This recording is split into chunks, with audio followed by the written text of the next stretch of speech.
کے لیے بالخصوص وہ محبان اہل رسول جو دنیا سے چلے گئے اور بعد میں ان کا کوئی فاتحہ پڑھنے والا نہیں رہا، انہیں یاد کرتے ہوئے اپنے اپنے مرحومین کو یاد کرتے ہوئے، اور بالاخص بانی مجلس کے مرحومین حاجی محمد افضل صاحب بھوت والے اور اس خاندان کے تمام مرحومین مرحومات سب کے لیے ایک مرتبہ سورہ فاتحہ اور 3 بار سورہ توحید کی تلاوت فرما۔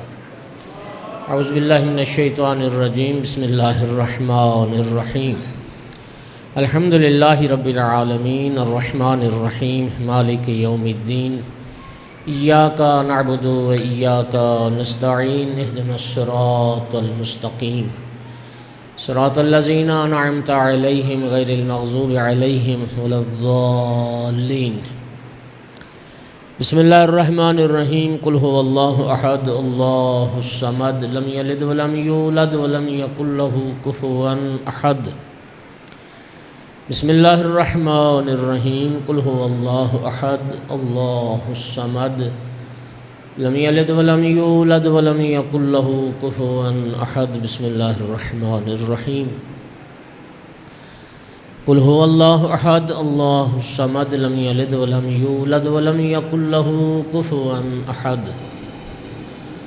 اللہم اغفر للمؤمنین والمؤمنات والمسلمین والمسلمات الاحیاء منہم والاموات، اللہم تابع بیننا وبینہم بالخیرات انکا مجیب الدعوات انکا علی کل شیء قدیر۔ کریم اللہ بحق امام زین العابدین علیہ السلام بانیان مجلس کے حوائج شرعیہ پورے فرما، توفیقات خیر میں اضافہ فرما، خدایا ان کے گھروں میں اپنی رحمتیں برکتیں نازل فرما۔ علی رضا بھائی، عامر بھائی، کامران بھائی، اسد بھائی، مولا ان سب بھائیوں کے کاروبار میں برکت عطا فرما، خدایا ان کے حوائج شرعیہ پورے فرما۔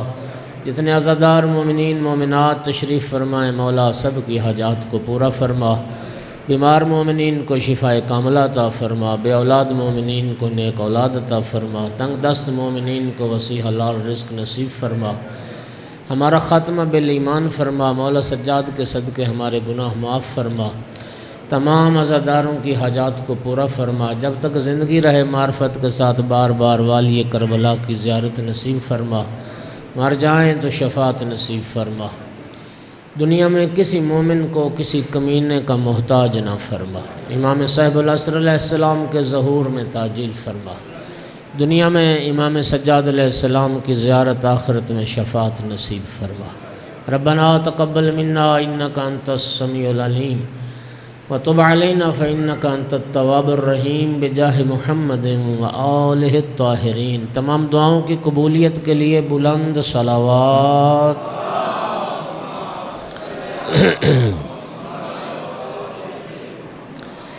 آقا کے ظہور میں تعجیل کے لیے بھی صلوات۔ اللہم صل۔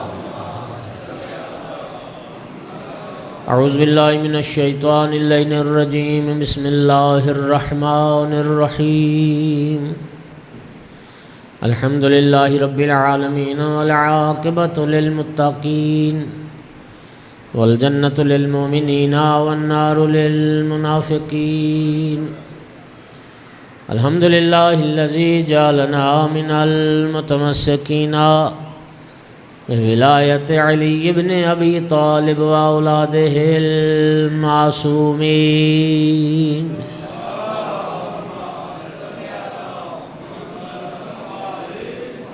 الحمد للہ الذی جعلنا من الباقین علی سید الشہداء و اولادہ و صحابہ المظلومین،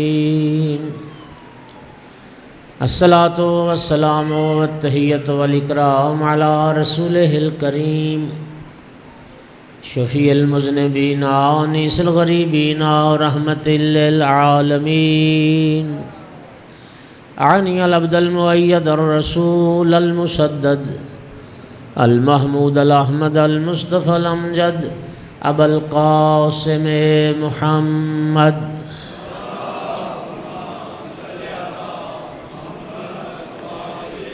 ثم الصلاة والسلام والتحیۃ والاکرام علی آلہ الطیبین الطاہرین، المعصومين المنتجبين المنتخبين المظلومين واللعنة الدائمة على أعدائهم ملعونين من يوم عداوتهم إلى قيام يوم الدين وبعد يوم الدين. أما بعد،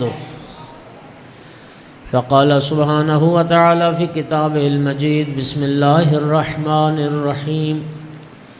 قل لا أسألكم عليه أجرا إلا المودة في القربى. صلوات.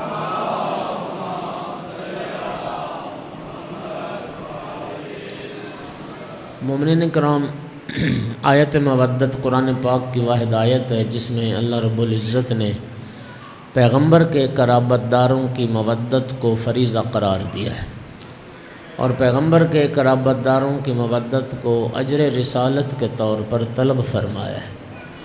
خداوند عالم نے پورے قرآن میں رسول اللہ کے قرابت داروں کے سوا نہ کسی کی مودت کو واجب کیا ہے اور نہ ہی اجر رسالت قرار دیا ہے۔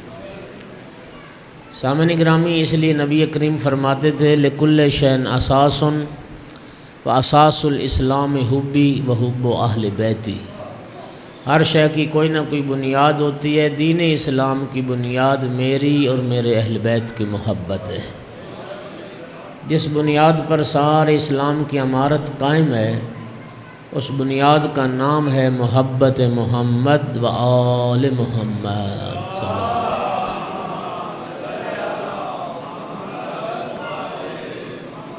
جن ہستیوں کی مودت اللہ نے ہم پر واجب کی ہے، ان میں ایک ہستی امام زین العابدین علیہ السلام کی ہستی۔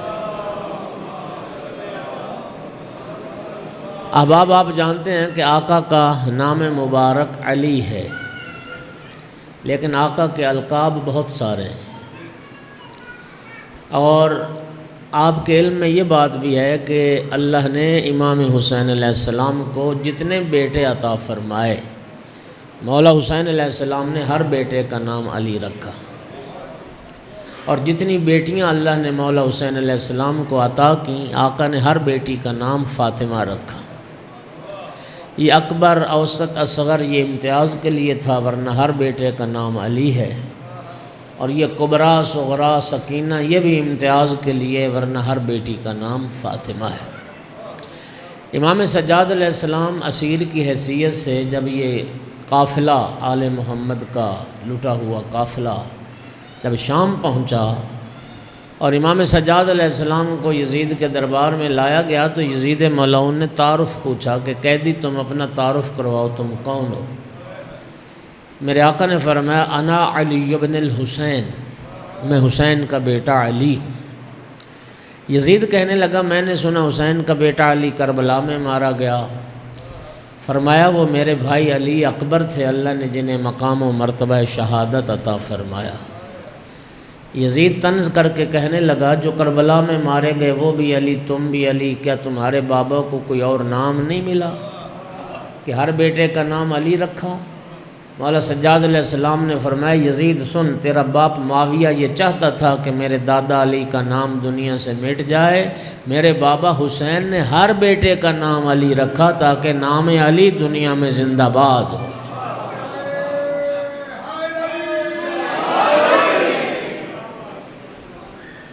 نام مبارک علی ہے، لیکن آقا کے القاب بہت سارے ہیں۔ زین العابدین، سید الساجدین، زین المتحجدین، قدوۃ السالکین، امام الخاشعین، السجاد، ذو الصافنات، الصابر، الشاکر، یہ سب مولا کے القاب ہیں۔ اور ان القاب میں بھی آپ جانتے ہیں کہ دو لقب ہیں جو زیادہ شہرت رکھتے ہیں، بلکہ اگر میں یہ کہوں کہ نام کی حیثیت اختیار کر لی تو میں غلط نہیں کہہ رہا۔ ایک لقب سجاد، ایک لقب زین العابدین۔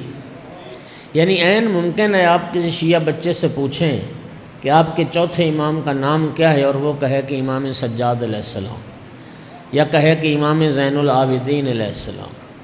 تو ان دو القاب نے بہت زیادہ شہرت پائی ہے۔ زین العابدین، سید الساجدین، مومنین، اگر آپ قرآن پاک زین العابدین کا معنی جانتے ہیں، زین العابدین عبادت کرنے والوں کی زینت، اور سید الساجدین سجدہ کرنے والوں کے سردار۔ قرآن مجید کا مطالعہ کر لیں، دو معصوم مخلوقات کا اللہ نے تذکرہ فرمایا ہے قرآن میں، جن کے دامن پر کوئی دھبا نہیں ہے۔ انبیاء بھی معصوم ہیں، انبیاء کا تذکرہ بھی قرآن میں، ملائکہ بھی معصوم ہیں اور ملائکہ کا تذکرہ بھی قرآن میں۔ لیکن جب آپ قرآن کا مطالعہ فرمائیں گے، اللہ رب العزت نے انبیاء کے لیے لفظ عابدین استعمال کیا ہے، ملائکہ کے لیے لفظ ساجدین استعمال کیا ہے۔ میں کہتا ہوں اس ہستی کی عظمت کے کیا کہنے، جو بزم انبیاء میں ہو تو زین العابدین نظر آئے، بزم ملائکہ میں ہو تو سید الساجدین نظر آئے۔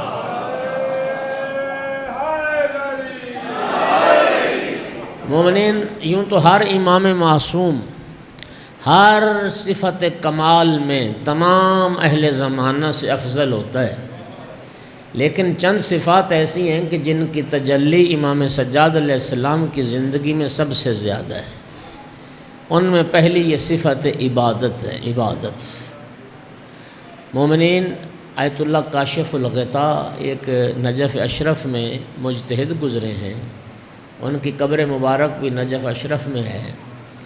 انہوں نے ایک بڑی خوبصورت بات کی تھی۔ انہوں نے فرمایا تھا کہ جاہل خاندان ہونا، جاہل گھرانہ، جاہل خاندان میں کسی عالم کا پیدا ہونا مشکل ہوتا ہے، لیکن اگر کسی جاہل گھرانے میں کوئی عالم پیدا ہو جائے تو اس کے لیے شہرت کمانا آسان ہو جاتا ہے، اس کی مشہوری جلدی ہو جاتی ہے۔ لیکن اگر عالم گھرانہ ہو، سارا خاندان پڑھا لکھا ہو، تو اس میں عالم کا پیدا ہونا تو آسان ہوتا ہے، لیکن شہرت کمانا مشکل ہو جاتا ہے۔ ایسے ہی ہے نا؟ اسی طرح بخیل گھرانے میں سخی کا پیدا ہونا مشکل ہے، لیکن شہرت کمانا آسان ہے، لیکن سخی گھرانے میں سخی کا پیدا ہونا آسان ہے، شہرت کمانا مشکل ہے۔ آپ مجھے بتائیں، اقبال، ہاں جی، سیال کوٹ کے رہنے والے اقبال، اب بیٹا ان کا کیا تھا جی؟ اقبال کا بیٹا جاوید، وہ چیف جسٹس ہو گئے۔ ساری زندگی تعارف اقبال سے ہوتا رہا کہ اقبال کا بیٹا۔ امام زین العابدین علیہ السلام ایک ایسے گھرانے کے زین العابدین ہیں جس گھرانے کی ہر ہستی بندگی کی معراج پر نظر آتی۔ نبی کریم صلی اللہ علیہ وآلہ وسلم کی عبادت کو دیکھیں کہ خود رب العزت نے فرمایا، یا ایھا المزمل قم اللیل الا قلیلا، اے کملی اوڑھنے والے ساری ساری رات کھڑے ہو کے عبادت نہ کر، کم کر دے عبادت، آدھی رات یا کچھ کم یا زیادہ، ساری رات کھڑا نہ ہو۔ امیر المومنین علیہ السلام کی عبادتیں کسی غلام نے مولا سجاد کے سامنے اظہار کیا، آقا آپ اتنی عبادت کرتے ہیں؟ تو غلام سے فرمایا، ذرا گھر سے وہ دفتر اٹھا کے لا جس میں میرے دادا علی کی عبادتیں درج ہیں۔ فرمایا، میری عبادت کہاں، میرے جد امیر المومنین کی عبادت کہاں؟ اور خود بنت پیغمبر سیدہ طاہرہ صلوات اللہ علیہا،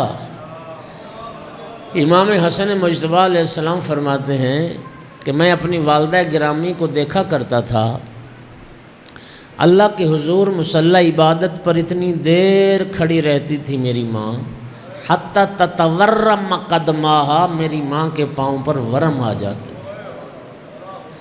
میں 57 سال کا ہو گیا ہوں، مجھ سے بزرگ بھی بیٹھے ہیں اور مجھ سے چھوٹے بھی بیٹھے ہیں۔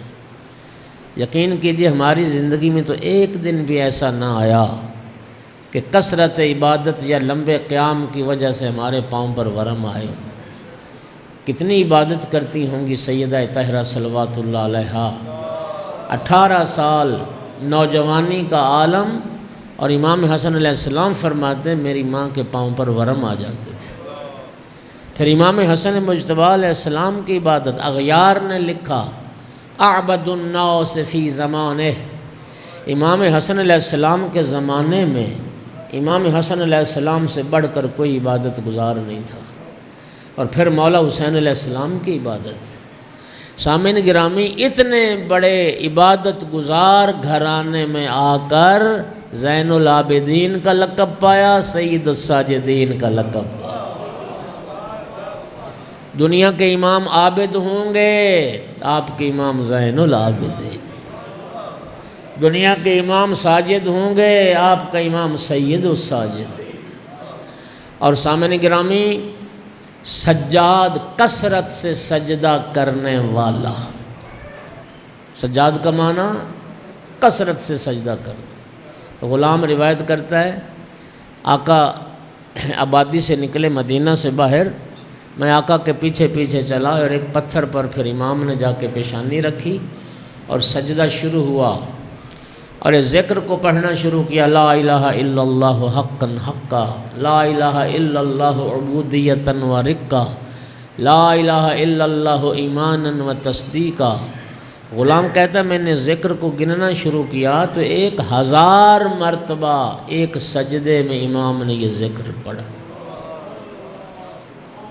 اور عبادت کا عالم کیا تھا؟ جابر بن عبداللہ انصاری نے ایک بار عرض کی، فرزند رسول آپ تو قیامت کے دن کے مختار ہیں، آپ تو جنت و دوزخ کی تقسیم کرنے والے ہیں، آپ اپنے آپ کو عبادت خدا میں اتنا کیوں تھکاتے ہیں؟ مولا سجاد علیہ السلام کا جواب سننا، فرمایا افلا اکون عبدا شکورا، جابر تو نہیں چاہتا میں اللہ کا شکر گزار بندہ بن جاؤں؟ اور عبادت کا انداز کیسا؟ آیت اللہ العظمیٰ وحید خراسانی، ان کا خطاب موجود ہے، نیٹ پہ آپ سرچ کر لینا۔ فرما رہے تھے کہ ائمہ معصومین کے علاوہ کائنات میں کوئی بشر یہ دعویٰ نہیں کر سکتا کہ میں نے 2 رکعت نماز پڑھی اور میرا دھیان ادھر ادھر نہیں گیا، میری توجہ نماز کی طرف رہی اور خدا کی طرف رہی۔ ایک بندہ بھی دعویٰ نہیں کر۔ آپ کر سکتے ہیں دعویٰ؟ کوئی طبیب ہے تو اپنی طب میں گم ہو جاتا ہے، کوئی دکاندار ہے تو اپنی دکان پہ پہنچ جاتا ہے، کوئی عالم ہے تو اپنے علم میں، کوئی فقیہ ہے تو اپنی فقاہت میں، کوئی ذمہ دار ہے تو اپنے یہی خیالات آتے ہیں۔ یہ جو شکیات نماز کی بحث ہے، یہ اگر شک نہ پڑھتے ہوتے نماز میں تو یہ شکیات نماز بیان کیوں کیے جاتے ہیں؟ بات سمجھ آ رہی ہے؟ تو ہمارے تو خیالات ادھر ادھر منتشر ہو جاتے ہیں، لیکن امام سجاد علیہ السلام کی عبادت اور یکسوئی کا انداز کیا تھا سننا بڑی معتبر روایت ہے۔ امام علیہ السلام نے نماز شروع کی، گھر میں کنواں تھا اور امام کا بیٹا ایک چھوٹا بچہ کنویں میں گر گیا۔ اہلیہ نے، اہل حرم نے رونا شروع کیا، گریے کی صدائیں بلند ہونے لگ گئیں اور امام علیہ السلام اسی یکسوئی کے ساتھ، اسی خضوع و خشوع کے ساتھ نماز میں مصروف رہے۔ حالانکہ میں شرعی ذمہ داری کے ساتھ یہ عرض کر رہا ہوں، اگر کسی بچے کو، کسی انسان کی جان کو نقصان ہو اور آپ نماز میں اور آپ نے دیکھ لیا ہو، واجب ہے نماز توڑ کے اس کی جان کو بچا لو، واجب ہے۔ آپ کا نماز پڑھنا حرام ہو جائے گا اگر آپ کو علم بھی ہو گیا اور آپ نے جان نہیں بچائی۔ تو نماز توڑنے کی بھی اجازت تھی، امام اسی یکسوئی کے ساتھ پڑھتے رہے۔ امام نے جب نماز کا سلام پھیرا، اہل حرم روتے ہوئے آگے بڑھے، آقا آپ نماز پڑھ رہے تھے، بچہ کنویں میں گر گیا۔ جملہ سنیے، فرمایا کنت بین ید جبار، تم جانتے نہیں ہو میں جبار کی بارگاہ میں حاضر تھا۔ لو ملت عنہ بوجہی لمال انی بوجہہی، اگر میں خدا سے توجہ ہٹا لیتا وہ مجھ سے توجہ ہٹا لیتا۔ اور امام علیہ السلام کنویں کے قریب آئے، اب خدا جانے دست امامت کنویں کی تہہ تک پہنچا یا پانی بلند ہوا، امام نے بچے کو اٹھایا، حفاظت اور سلامتی کے ساتھ اٹھا کے ماں کے حوالے کر دیا۔ یہ ہے زین العابدین۔ ابو حمزہ شمالی حاضر ہوا اور امام نماز پڑھ رہے تھے تو ایک کندھے سے عبا اتر گئی تھی اور امام نے لباس درست نہیں کیا۔ ابو حمزہ شمالی نماز ختم ہونے کے بعد عرض کرتا ہے آقا ایک کندھے سے عبا لٹک رہی تھی آپ کی تو آپ نے عبا درست نہیں کی۔ فرمایا تو نہیں جانتا میں کس کی بارگاہ میں حاضر تھا؟ مجھے کب احساس تھا کہ میرے کندھے سے ردا اتر گئی۔ اس لیے ماشاءاللہ جوان نوجوان بھی کافی بیٹھے ہیں۔ امام سجاد علیہ السلام کی شہادت کی شب ہے، آقا کا ذکر سننے آئے ہو، ایک بات میں صرف کہوں گا، خدا را خدا را خدا را، امام زین العابدین ہو، امام سید الساجدین ہو، اور ماننے والے کو 5 وقت کی نماز کی بھی فرصت نہ ہو، قیامت کے دن کس منہ سے جائے گا زین العابدین کی بارگاہ؟ کس منہ سے جائے گا سید الساجدین کی بارگاہ میں؟ اگر امام سید الساجدین ہو تو ماننے والے کو 5 وقت کا نمازی تو ہونا چاہیے۔ توجہ ہو رہی ہے میرے بھائیو؟ اللہ آپ کو جزائے خیر دے۔ اور میں ایک بات اور عرض کروں، اللہ گواہ ہے، رب کریم کو ہماری نمازوں کی کوئی ضرورت نہیں ہے، اس کو ہماری عبادت کی کوئی حاجت نہیں ہے۔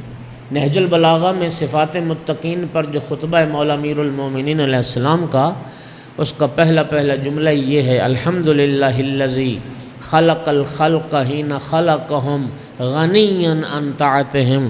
تمام تعریفیں اس اللہ کے لیے جس نے جب بندوں کو پیدا کیا تھا تو ان کی اطاعت سے بے نیاز تھا۔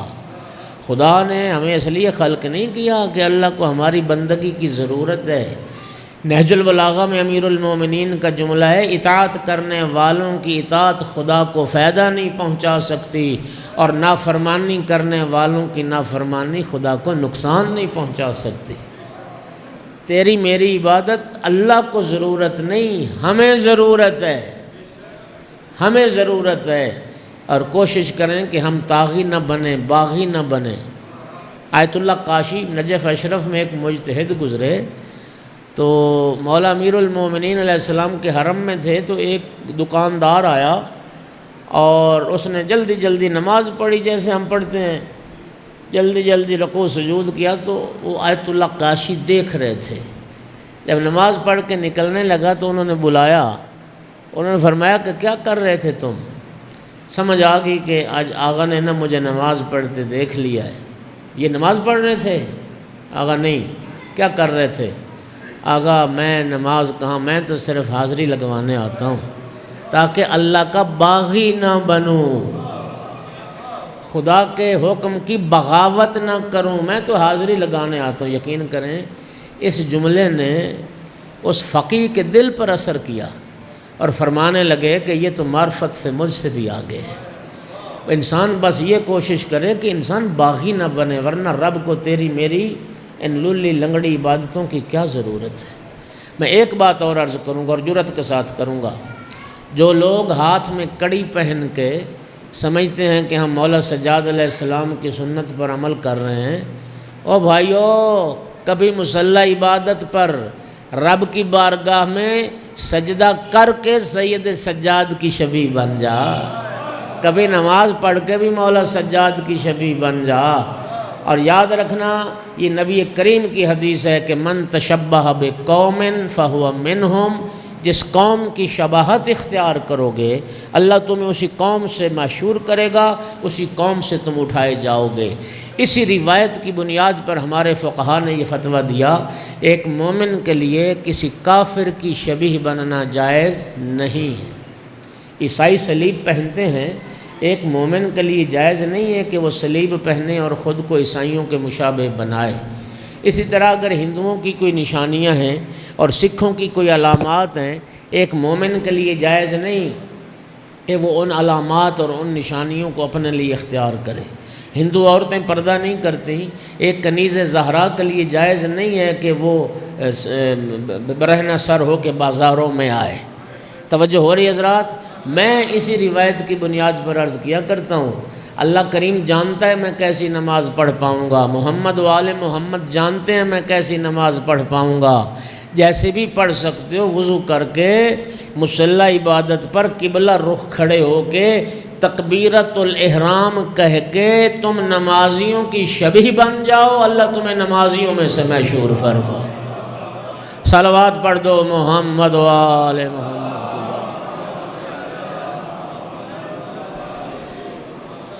گھبرا تو نہیں رہے حضرات؟ تو پہلی صفت عبادت ہے جس کی تجلی مولا سجاد علیہ السلام کی زندگی میں سب سے زیادہ۔ مولا امیر المومنین علیہ السلام سے کسی نے سوال کیا تھا کہ یا امیر لطف لیجئے گا، یا امیر المومنین مل اسلام، اسلام کیا ہے؟ امیر علیہ السلام نے جواب دینے سے پہلے ایک بڑا خوبصورت جملہ فرمایا لقد سقطت علی الخبیر، فرمایا تیرا واسطہ ایک باخبر سے پڑا ہے، تو نے اس سے پوچھا اسلام جو جانتا ہے اسلام کیا ہے؟ فرمایا اسلام دو چیزوں کا نام ہے، اطاعت للہ وشفقت علی خلق اللہ، اللہ کی اطاعت، اللہ کے حکم کے آگے سر جھکا دینا، اور اللہ کی مخلوق پر شفقت، اللہ کی مخلوق سے پیار، یہ ہے اسلام۔ اور امام سجاد علیہ السلام کی راتیں انہی دو حصوں میں تقسیم تھی، آدھا حصہ اللہ کی بندگی کے لیے خاص تھا، آدھا حصہ خلق خدا کی خدمت کے لیے خاص تھا۔ سامعین گرامی 500 گھرانہ تھا مدینے میں، کتنے؟ 500 گھر، جن کی سرپرستی مولا سجاد علیہ السلام فرماتے تھے۔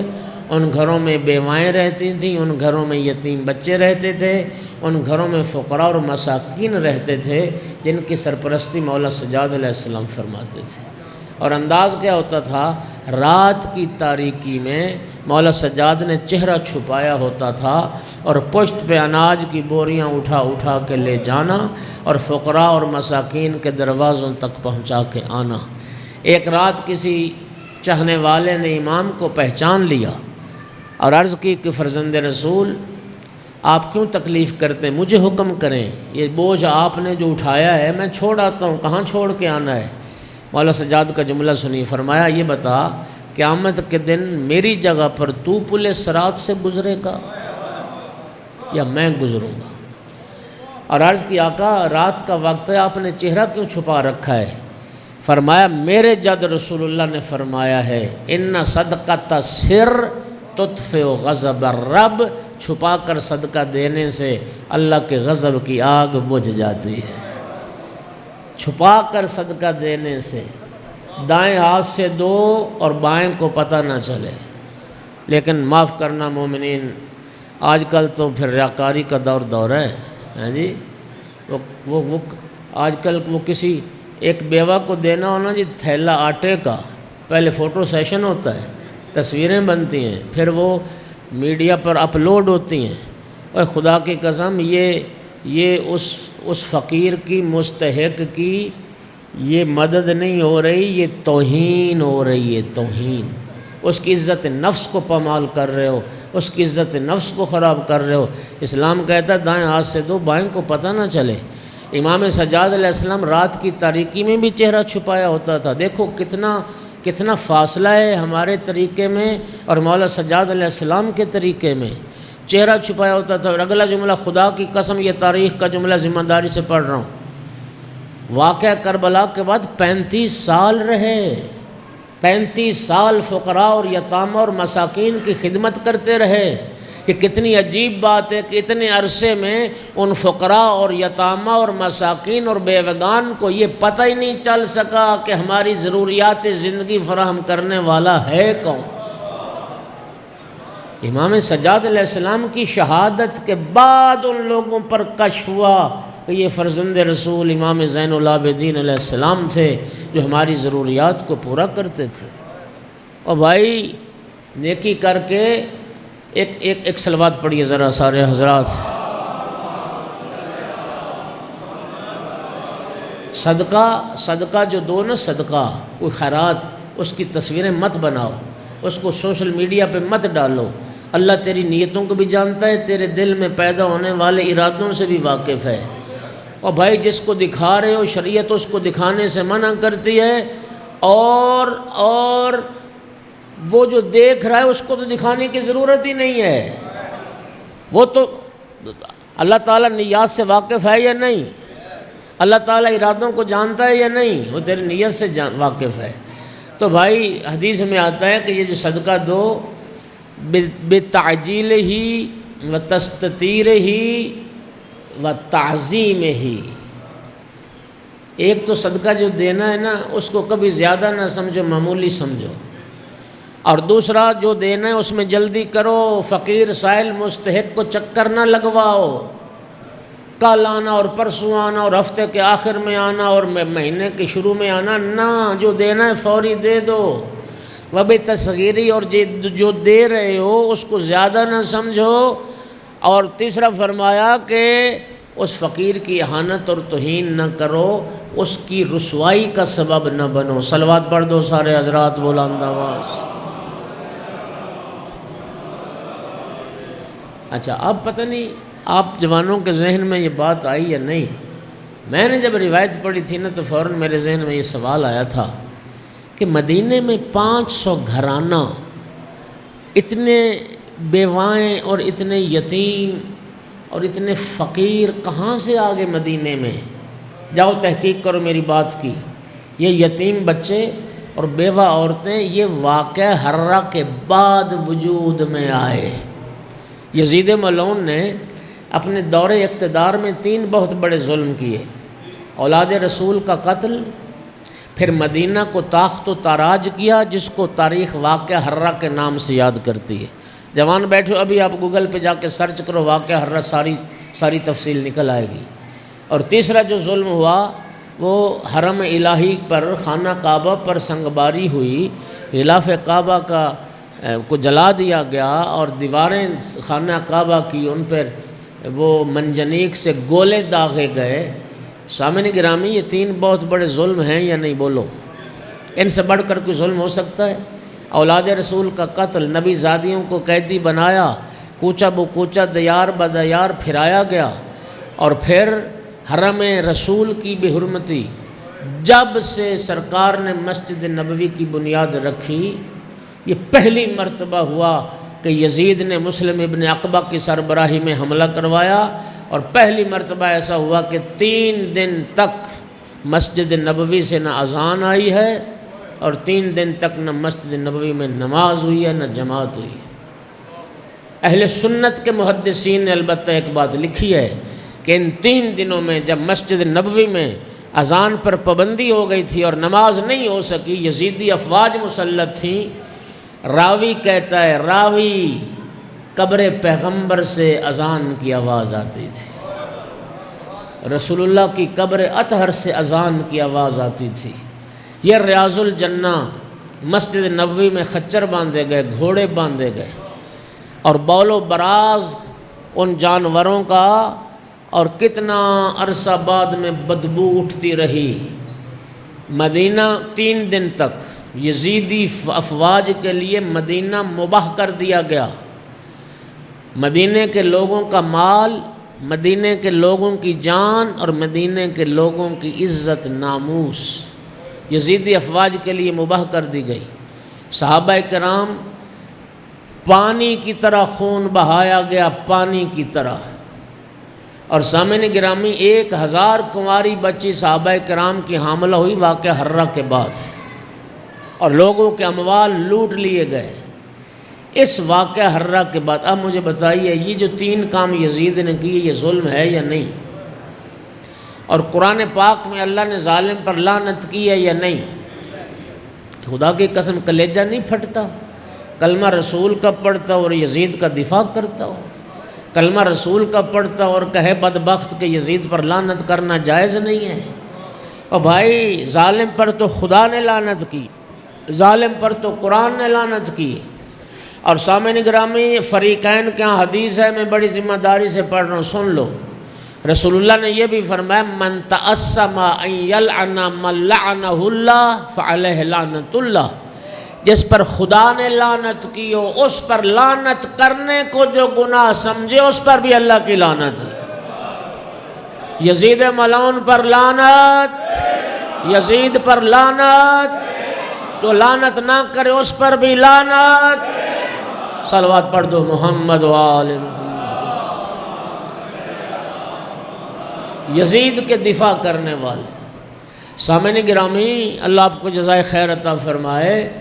عرض یہ کر رہا تھا کہ 500 گھرانہ تھا مدینے میں جن کی سرپرستی مولا سجاد علیہ السلام فرماتے تھے۔ آدھی رات خلق خدا کی خدمت کے لیے خاص اور آدھی رات اللہ کی عبادت کے لیے خاص تھی۔ ان دو حصوں میں مولا سجاد علیہ السلام کی راتیں گزرتی تھیں۔ یہ صفت عبادت جس کی تجلی بہت زیادہ ہے، ایک لقب ہے آقا کا ذو الصافنات، صافنات سے کے ساتھ۔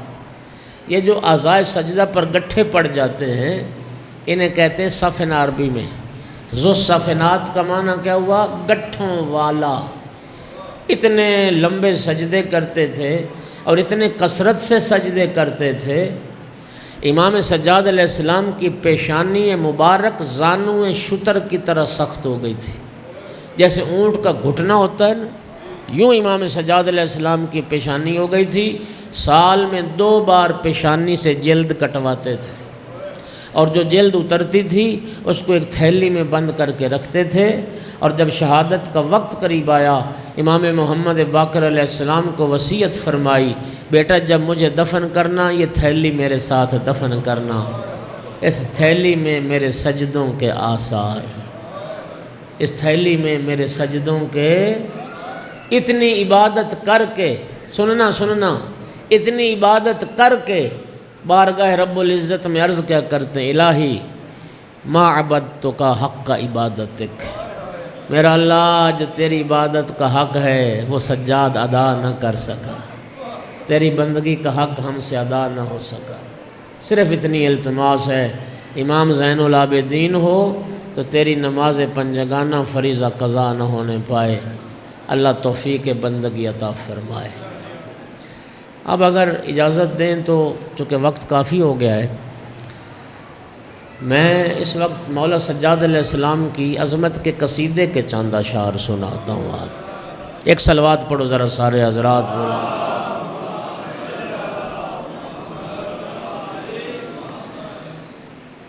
ولید اموی کا زمانہ ہے، ولید بن عبد الملک بن مروان اموی وہ بادشاہ تھا۔ حشام بن عبد الملک یہ اس کا بھائی ہے، یہ ولی عہد ہے۔ یہ حشام حج کے لیے آیا، اور آپ جانتے ہیں کہ جب بادشاہ اور بادشاہ زادے سفر کرتے تھے تو لاؤ لشکر ساتھ چلتے تھے۔ تو یہ حج کے لیے آیا حشام، اور اس نے طواف کعبہ کیا، اور طواف کعبہ کے بعد یہ حجر اسود کو بوسہ دینا چاہتا تھا، تو رش بہت زیادہ تھا۔ جو حضرات حج عمرہ کر چکے ہو آپ جانتے ہیں کہ حجر اسود پر تو ہمیشہ ہی رش رہتا ہے۔ اس کے جو محافظ تھے، سپاہی تھے، انہوں نے بڑی کوشش کی کہ لوگوں کو حجر اسود سے دور کریں تاکہ حشام آرام سے حجر اسود کو بوسہ دے سکے، لیکن کسی نے حشام کی پرواہ نہیں کی، کسی نے راستہ نہیں دیا، کسی نے جگہ نہیں دی۔ مجبوراً سین حرم میں اس کے لیے ممبر لگا دیا گیا، اور حشام ممبر پر بیٹھ کر انتظار کرنے لگ گیا کہ جب رش کم ہوگا تو پھر میں حجر اسود کو بوسہ دوں گا۔ عین اسی اثناء میں کیا دیکھتا ہے کہ ایک نورانی چہرے والی شخصیت ہے، جی 14ویں کے چاند کی طرح چہرہ دمک رہا ہے، اور ان کے وجود مبارک سے اتنی خوشبو پھوٹ رہی ہے کہ حرم معطر ہو گیا۔ وہ ہستی حجر اسود کی جانب بڑھ رہی ہے، اور لوگ خود بخود راستہ چھوڑتے جا رہے ہیں۔ آپ توجہ میری طرف رکھیے، خود بخود راستہ بنتا جا رہا ہے۔ یہ منظر حشام بھی دیکھ رہا تھا، شام والے بھی دیکھ رہے تھے۔ کسی شامی نے ازراہ شرارت پوچھ لیا، حشام تیرے لیے تو راستہ بنانے پہ کسی نے راستہ نہ دیا، یہ کون ہستی ہے جس کے لیے خود بخود راستہ بنتا جا رہا ہے؟ جھوٹ بول کے حرم میں بیٹھ کے کہتے ہیں انی لا عارفہ، میں تو ان کو نہیں پہچانتا۔ تجاہل عارفانہ سے کام لیا۔ ابو فراس فرزدق اس زمانے کا بہت بڑا شاعر وہ موجود تھا۔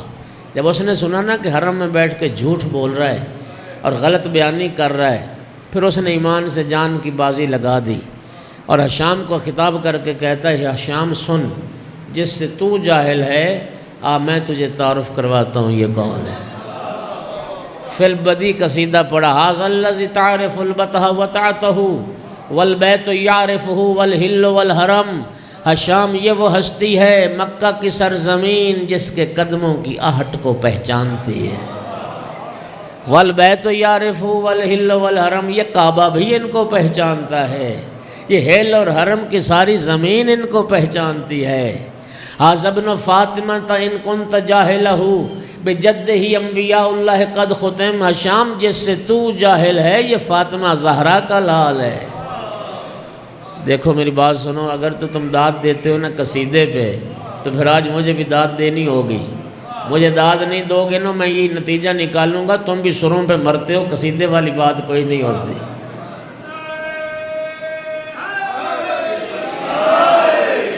ھذا ابن فاطمہ ان کنت جاہلہ بجدہ انبیاء اللہ قد ختم، ہشام جس سے تو جاہل ہے یہ فاطمہ زہرا کا لال ہے، اور اس کا بیٹا جس کے نانا پہ نبوتیں ختم ہو گئیں۔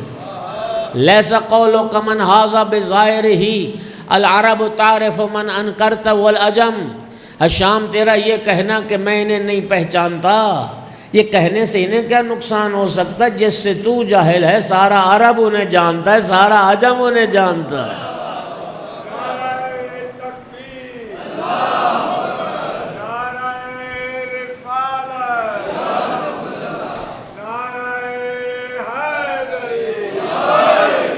ھذا علی رسول اللہ والدہ امست بنور ہداہ تحت دل امم، ہشام ان کا نام علی ہے، یہ رسول اللہ کا بیٹا ہے اور جن کے نور ہدایت سے ساری کائنات نے ہدایت پائی ہے۔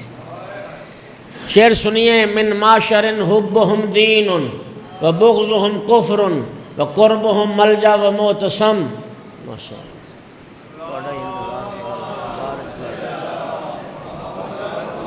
شعر سنیں، شعر کہتا ہے کہ من معشر حبہم دین، یہ ہستی اس گھرانے سے تعلق رکھتی ہے جس گھرانے کی محبت کا نام دین ہے، اور جس گھرانے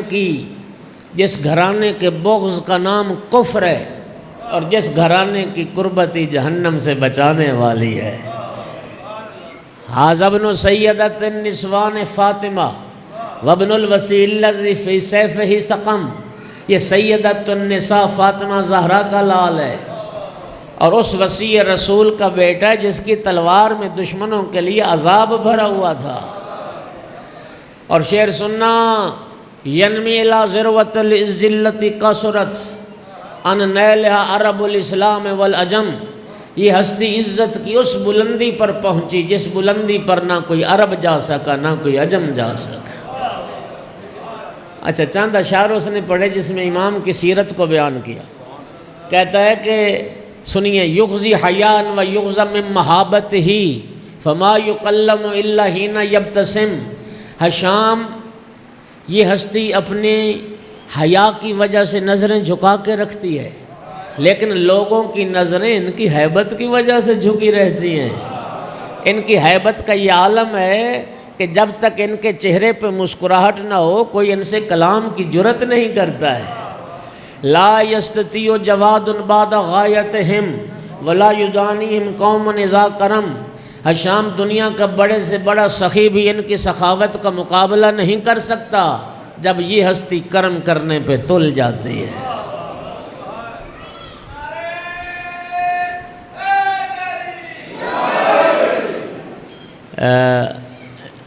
ایک شعر اور سن لیں جو اس نے کہا نا، میں تو نہیں پہچانتا، کہتا ہے میں یعرف اللہ یعرف اولیت ذا فالدین من بیت ھذا نالہ الامم، ہشام جو اللہ کو پہچانتا ہے وہ ان کو بھی پہچانتا ہے۔ جس بندے کو خدا کی معرفت ہے وہ ان کو بھی پہچانتا ہے، اس لیے کہ انہی کے گھر سے تو لوگوں نے دین پایا۔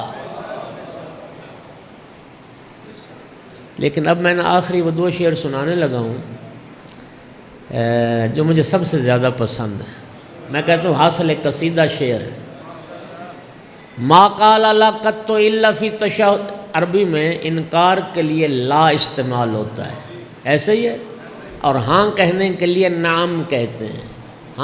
ہم کہتے ہیں نا نہیں، ہاں نہیں، عرب کہتے ہیں لا نعم، لا اور نعم ذہن میں رہے، لطف لو۔ ما قال لا قط الا فی تشہدہ ولولا التشہد کانت لا نعم، ہشام یہ وہ ہستی ہے تشہد کے علاوہ جن کی زبان سے کسی نے لا نہیں سنا۔ تشہد کے علاوہ جن کی زبان سے کبھی لا نہیں نکلا، اگر تشہد میں لا کہنا ضروری نہ ہوتا یہ وہاں بھی لا نہ کہتے، نعم کہتے۔ اور آخری شعر لو یعلم الرکن من قد جاء یلسمہ لخر یلسم منہ ما وطأ القدم۔ حشام اگر حجر اسود کو پتہ چل جائے کہ کون ہستی بوسہ دینے آ رہی ہے، حجر اسود اپنا مقام چھوڑ کے ان کے قدموں کے بوسے لینا شروع کر۔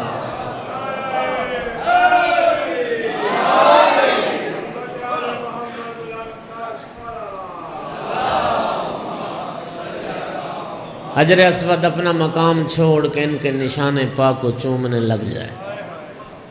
پڑھتا چلا گیا قصیدہ، جب ختم ہوا نا قصیدہ تو حشام کہتا ہے میری شان میں بھی ایسا قصیدہ پڑھو۔ اس نے کہا میری ایک شرط ہے۔ کہتا ہے تیری ہر شرط مجھے منظور ہے۔ اس نے سمجھا کہ یہی کوئی درہم و دینار مانگے گا، کوئی پیسے مانگے گا، کوئی گھوڑا مانگ لے گا، کوئی گھر مانگ لے گا، یہی مادی توقعات ہوتی ہیں نا بادشاہوں سے۔ تو حشام نے کہا نا میری شان میں بھی ایسا قصیدہ پڑھو۔ فرزدق کہتا ہے میری شرط ہے۔ کہتا ہے تیری ہر شرط منظور ہے۔ فرزدق نے کہا میری شرط یہ ہاتھ ابن و امن و جدن مثلا سید سجاد کی ماں جیسی ماں لے کے آ، سید سجاد کے باپ جیسا باپ لے کے آ، سید سجاد کے نانا جیسا نانا لے کے آ۔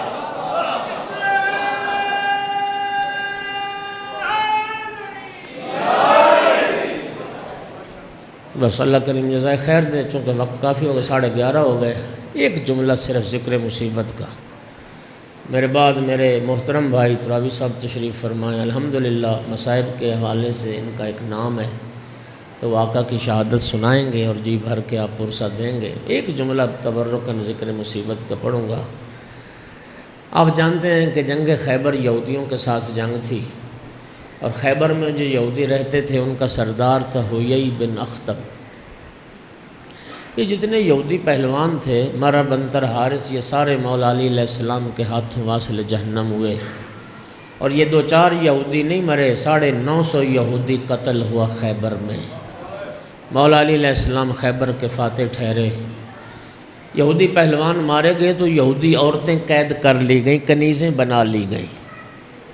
جناب بلال حبشی ان یہودی عورتوں کو قید کر کے رسول اللہ کے پاس لائے۔ ان میں اسی سردار حیی بن اخطب کی بیٹی تھی صفیہ، جو بعد میں ام المومنین صفیہ بنی۔ یہ اس سردار کی بیٹی تھی، حیی بن اخطب کی بیٹی تھی، 17 سال اس کی عمر تھی، یہودیوں کی شہزادی تھی۔ جب جناب بلال لے کے آئے نا رسول اللہ کے سامنے، اور سرکار کی جب نگاہ پڑی نا صفیہ پر، تو دیکھا کہ اس کی حالت غیر ہے، رو رو کے آنکھیں سرخ ہے، چہرہ اس کا زخمی ہے۔ نبی کریم نے سبب پوچھا، صفیہ تمہاری حالت غیر ہے، کسی مسلمان نے تمہیں کوئی دکھ تو نہیں پہنچایا؟ تمہاری یہ حالت کیوں ہے؟ کہتی نہیں اللہ کے رسول، مجھے کسی مسلمان نے تو کچھ نہیں کہا۔ تو تمہاری یہ حالت کیوں ہو گئی؟ کہتی ہے جناب بلال کی طرف اشارہ کر کے، یہ شخص جو مجھے قید کر کے لایا ہے، اس نے مجھے وہاں سے گزارا ہے جہاں میرے بھائیوں کی لاشیں پڑی ہوئی تھیں۔ کہتی میں نے جب بھائیوں کی لاشیں دیکھی نا، پھر مجھ سے برداشت نہ ہوا، میں نے گریہ کیا، میں نے منہ پہ ماتم کیا، میں نے چہرے کو خراشا، اس لیے میری حالت ہوئی۔ نبی کریم نے ناراض ہو کے فرمایا بلال کبھی بہنوں کو بھی بھائیوں کی لاشوں پر سے گزارا جاتا ہے تو کسی اور راستے سے لاتا۔ میں عرض کروں گا یا رسول اللہ، خیبر میں ایک یہودی کی بیٹی کا بھائیوں کی لاشوں سے گزرنا گوارا نہ ہوا۔ یا رسول اللہ کاش 11 محرم کربلا میں ہوتے۔ یا رسول اللہ آپ کی بیٹیاں تھیں جنہیں بھائیوں کی لاشوں پر سے گزارا گیا، اور جب میری آقا زادی آئی نا بھائی حسین کی لاش پر، کھڑے ہو کے پوچھتی تھی انت اخل حسین، میرا بھائی حسین تو ہے؟ انت ابن ام زہرا، میری ماں زہرا کا جایا حسین تو ہے؟ رخ پھر گیا مدینہ کی طرف، نانا کو خطاب کر کے کہتی تھی یا جدہ صلی علیک ملائکۃ السماء، نانا آپ پہ تو آسمان کے فرشتے درود پڑھتے تھے۔ ھذا حسین بالعراء، نانا آپ کا حسین ہے جو خاک کربلا پر مقطع الاعضاء، جس کے اعضاء قطع کر دیے گئے، مسلوب الامامت والرداء، جس کے لباس بھی لوٹ کے لے گئے، اور ایک درد بھرا بیان کیا، یا جدہ بناتوں کا سبایا، نانا دیکھ تیری بیٹیوں کے ہاتھوں میں رسیاں پہنا دی گئیں، تیری بیٹیوں کو قیدی بنا لیا گیا۔ الا لعنۃ اللہ علی القوم الظالمین فسیعلم الذین ظلموا ای منقلب ینقلبون۔ ربنا تقبل منا انک انت السمیع